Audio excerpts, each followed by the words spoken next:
Welcome to the EVready Podcast, featuring industry leaders and their perspectives on electrification, hosted by EVready Energy. Hey everybody, this is Chris Nihan of EVready Energy, and welcome to the EVready Podcast. Today I'm happy to have on John Beath of JBE Consulting, the CTO and Chief Technical Director. John, thank you for taking the time. Thank you for having me on. I'm looking forward to an interesting discussion. Yeah, look, so you're in the sustainability space tied to energy in general. And I was excited to talk to you because for me, this isn't something our company does. I think it's hard to quantify this, hard to understand exactly how it fits into the puzzle. And so maybe first, if you can start off, give us your background, the story about how the company got started, and kind of what the goal of the company is in general. Great. Well, I tell people I'm a recovering process engineer. I started off thinking I was going to go build all interesting kinds of things, went to work in a refinery and found out that the junior people on the totem pole ended up getting to be the ones to design equipment that wasn't actually going to be installed because they were the low man on the totem pole and the process was going to kill their project. So did that for a while and decided engineering wasn't necessarily where I wanted to hang my hat long term. So I got convinced that environmental might be a thing. And back in the day, it's where they used to send people when they made some mistake on the unit. And for punishment, we put you in environmental. Well, a lot of things have changed since then. So from that point, sort of fast forward a long ways, I left the oil company where I worked. I went into an environmental consulting company and was with them for about 18 years. And at some point, the company decided that sustainability wasn't necessarily going to be the future for them. And so they pushed me out the door because that's something I really wanted to do. And now they're billing themselves as one of the most progressive sustainability companies there is, which I find quite ironic. Nonetheless, our company was organized when I was sort of pushed out the door. So 11 years ago, I formed the JBE company. It was just me. I had no plan, had no idea how to run that business. And it grew from me to, at our heyday, probably about 30 people. And we definitely were organized around the premise that we wanted to do environmental and sustainability sort of as a balancing act and to try to kind of bring those two things together. The traditional environmental practice is complying with regulations, doing what the government makes you do for the most part. Sustainability is completely different. It's voluntary. It's peer pressure, it's market share driven, all of those sorts of things. So completely different. But my premise around the company was we want to build a company that is all the things that I really didn't like about working for a big company. And so our premise was to build a company that basically would allow our employees to work on what they wanted to work on, when they wanted to work on it, and even where they wanted to work on it. And so one of the things that we did that was, I think, pretty revolutionary at the time was we decided we would pay our employees by the hour. And so every single employee besides me is paid by the hour, even though many of them are senior engineers. And the idea here is that in a traditional environmental workspace, you get paid for 40 hours, but they secretly want you to work 60, and the company puts all that extra money in their pockets. And instead, our people work the number of hours that they want to work, and they get paid for every hour. And if they work overtime, they get paid overtime. So very unique. And also, how many hours you want to work? Do you want to work 20 hours a week? Okay. And guess what? We have benefits for you. We define our employee status to be full-time starting at 20 hours. No one was doing that back in the time when we were organized. And it was really a powerful attractor for us. And that's kind of one of the things that got us going. So that's a long answer to a short question. Well, tell me a little bit about, so I like how you differentiated environmental to sustainability. So what drives the market today?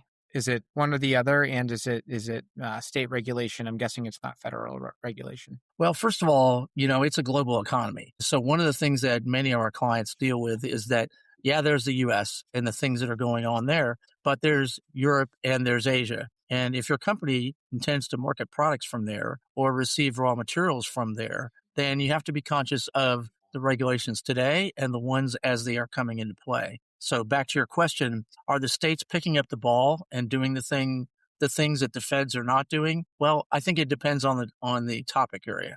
In some cases, yes. In some cases, even more progressively. In other cases, well, no, they really aren't. So it's a mixed bag. But what's driving the marketplace in sustainability, and has for a long time really, is not so much the regulations. It's the peer pressure. It's what are the other companies doing? that have a strong social conscience. And if I'm going to compete with them and grab a portion of market share, then I'm going to need to see what they're doing, benchmark against that, and decide if I want to do those things and if they're important enough to me that they might actually give me market share. Got it. And is there a specific vertical that's making these decisions faster than others? You mean in terms of, say, the industry sector Yeah. perspective? Like who's doing this? Who isn't doing this? Yeah. Well, there are two broad classes. First, there are manufacturers that are consumer facing and that believe their consumers have a voice and interest. And that marketplace is unstable. Sometimes it's a lot, sometimes it's not so much. But the one that actually is surprising and a little bit more stable are the companies that are business to business, and they create a product that they sell to another product, say a part for a car or the steel that goes into a building or whatever it might be. What they're experiencing is the companies that are buying their product are increasingly coming to them and they're asking for their sustainability plan. They're asking for their footprint, and they're even starting to make procurement decisions increasingly based on those things. If that B2B company hasn't even done the measurement, they run the risk of being told, well, sorry, come back to us when you have. That's not happening universally, of course, but it is happening to a surprising extent. So, John, you developed a tool for bus manufacturers that allow those manufacturers to compare older fleets versus newer, more sustainable fleets. Can you talk a little bit about that solution, how it came about, how you developed it, and how it helps customers? I can, but first I have to clarify that this was made by a specific manufacturer for that specific manufacturer's buses. So it would be a bit of an extrapolation to say that any bus manufacturer could use it. For one thing, they're not making it publicly available, so they couldn't.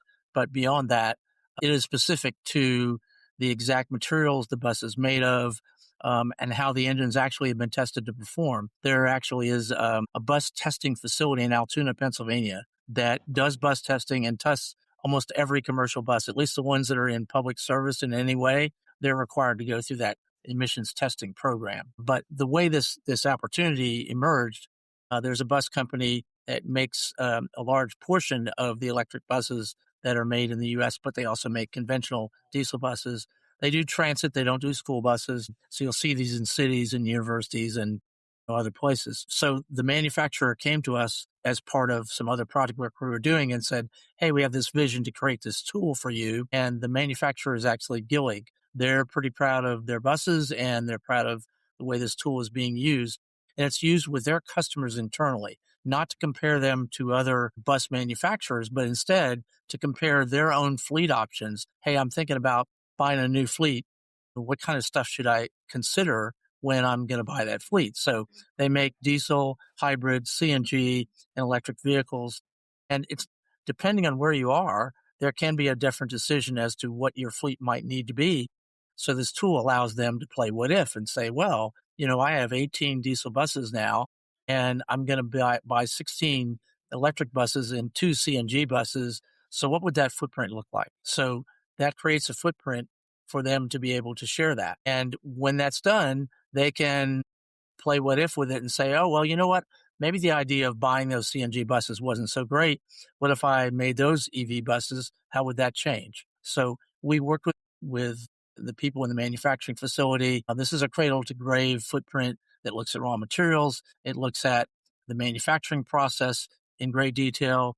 It looks at the use phase and then even the end of life when you scrap out what's left of the bus at the end of its useful life. So that was quite a project. We learned a lot from it, and we learned what mattered and what didn't. And that's the most important reason why you do those things, is not just to make those comparisons, but to be able to crawl inside the process and say, well, what are my opportunities? Is it really the raw materials? Is it the manufacturing plant? What can I do about the use phase? All those things are important, and we learned a lot about each of those. Now, how do you transition such customization to your business and doing the same thing with other customers in the future? Yeah, that's a great question. I mean, obviously, we own the rights to all the things that we buy collaboratively with our clients, which is to say clients can do whatever they want with it.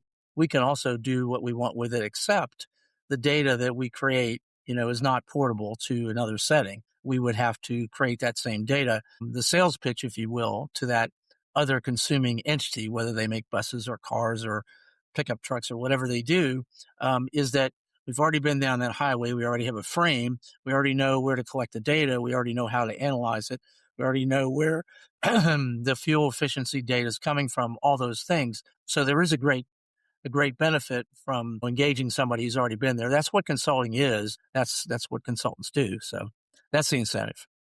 And in that, like in your experience, like where do you think the most savings can be had or where you can become the most efficient? Well, it's funny. People point to the lithium ion battery as the bad guy and the reason that everything revolves. And while it's important, it definitely is not the whole battle and not even close to the whole battle.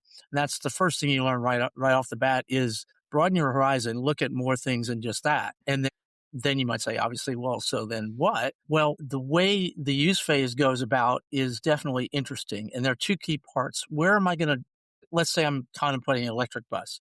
Where am I going to drive that electric bus? Well, depending on the grid, that electric bus may be a great choice, say if I'm in West Virginia. But if I'm driving that bus in California and the place where I live, the grid is actually pretty good. While it's a good choice, it's not going to save the company or the country near as much carbon as it would in a place where the grid is somewhere else, right? So you have to decide kind of what that is. The other part that's really important is temperature. And a lot of people don't really think about this. And this effect is even more pronounced with cars. So in an internal combustion engine, when you're driving the car, you have the benefit of the heater. And that heater is powered by leftover heat energy from the combustion process. When you have an electric vehicle, you don't have that. So if you want to heat that passenger compartment, and who wouldn't, you're going to need a slice of that battery energy to do that heating. So right off the bat, and view that as a tax. It's not a reason not to drive your bus, but it's going to be a tax on your cruise range per charge of that vehicle. It's just one of those facts of operation. But what it says is, if I want to get more bang for my buck, I'm better off in a warmer climate than I am in a cooler climate, because then have more of a trade-off. So those are the kind of things you think about. The use phase definitely dominates. Anytime you're talking about using fuel, that's important. But this helps you put the perspective into place and help you understand what raw materials are more important than others. Is the battery really the whole thing? Well, no, it's really not. Yeah. Yeah. It's not surprising to hear you say that it depends on like the electric utility and, where the energy, how the energy is being produced and whatnot. What would you say are some of the regions where the use cases are optimal? So we actually did a study for an oil company on the East Coast, and because they were interested in where they market their fuel. And so we did compare in a pretty detailed fashion 20 states on the Eastern Seaboard. And what we experience is just what you would think. If you know what the makeup of the grid is, and EPA has lots of published data on that, obviously you're looking for states where there's more renewable energy in the grid, there's less coal. Natural gas is kind of a coin flip in the middle, but you can get a report card really easily without spending a lot of money on a study to get that data available. Just go to EPA's eGrid, look at the grids in the states and how they map out, and you'll get some idea right off the bat on where you are. Now, another thing that's not lost on people is that buses do a lot better when they're going faster. So if you're going to put a bus inside New York City, it's not going to perform as well, regardless of what the fuel is, than it will in a place where it gets to go faster for longer. So if you have a residential scenario, or you have an interurban scenario where the bus is going back and forth, that bus is going to perform differently. So in that region, what is your population made of? Are the buses going to be going 15 to 20 miles an hour all day, or do they get a chance to go faster sometimes? Yeah. Yep. Yeah, that makes sense. Tell us about your book. Like, how'd your book come about? What was your goal with the book? What is it? Where do people find it? Well, there are so many people that have made an attempt to analyze electric vehicles and when they work and when they don't, and how beneficial they might be. And I can mention some specifics around that. But the motivation for the book was to try to create a methodology that says, okay, if you're going to do this analysis, what are all the things that you should consider when you do that, so that we have a level playing field and we don't have people that are coming into the space with an agenda where they want to prove electric vehicles are bad, or they want to prove that they're good, and they just round up the facts that support what their case is without necessarily having a balanced scientific objective view of it. And so the goal of the book, and it's really short, is to just give you a methodology for all the things that you might think about. And that is, when you look at the sticker of an electric vehicle, you're going to see how it performs on the roadway. But there's one important piece that's not going to tell you, and that's how it performs in your garage.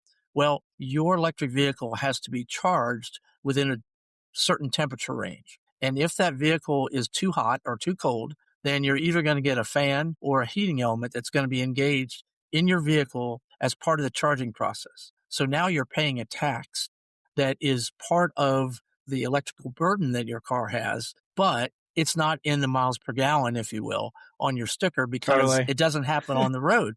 So the moral of that story is you want to pay attention to where your charging is. And if your charging is only happening outside in Chicago, that's going to be a factor for you. So for those of us that live in the South, what I did was I've been driving a plug-in hybrid for more than 10 years, and I have an insulated garage. So that means that my charging is going to be much more optimal, and I'm going to spend less energy heating up my van just so I can charge it. Yeah, at the beginning of my career, seeing a 100 kilowatt hour battery and how different it performed in different vehicles, depending on circumstance, was always wild to me. And you saying that in such layman's terms is probably pretty helpful for people to understand why. So thanks for saying it. Where can we find your book, and what's the name of it? The book is it's actually LCA 102, and then it has a byline after that, but that's the part that you can remember. So if you just search for my name and you see LCA, which stands for Life Cycle Assessment 102, it's self-published on Amazon for a ridiculously low price. But if you want to get it for free, then you can go to our website and fill out a form, and you can download it directly from there. Cool. And then just last is a call to action. If people are looking to learn more about what you do or work with you, what should they do? Well, obviously they can reach out to us, by filling out a form on our website, and a lot of folks do. We present at seminars and workshops, and occasionally do some webinar things ourselves. But just the direct reach out is probably the easiest way, and we're happy to talk to all kinds of companies that have all kinds of needs. We work from startups all the way through Fortune 100 companies that we support with lots of different things that we do. But carbon footprinting, life cycle assessment, that's at the center of what our company does. And a lot of our work revolves around that. And many of our people have been in that space for 10 years or more. And I've actually been in that space for 20 years. So having a company that is staffed by people that have really been there, done that, and it's not just people right out of school trying to figure it out, can make a big difference in the results that a company may experience. Yeah. Awesome. Well, thanks so much for taking the time and joining the podcast. All right. Well, thank you very much for having us, and let's all try to stay sustainable as best we can.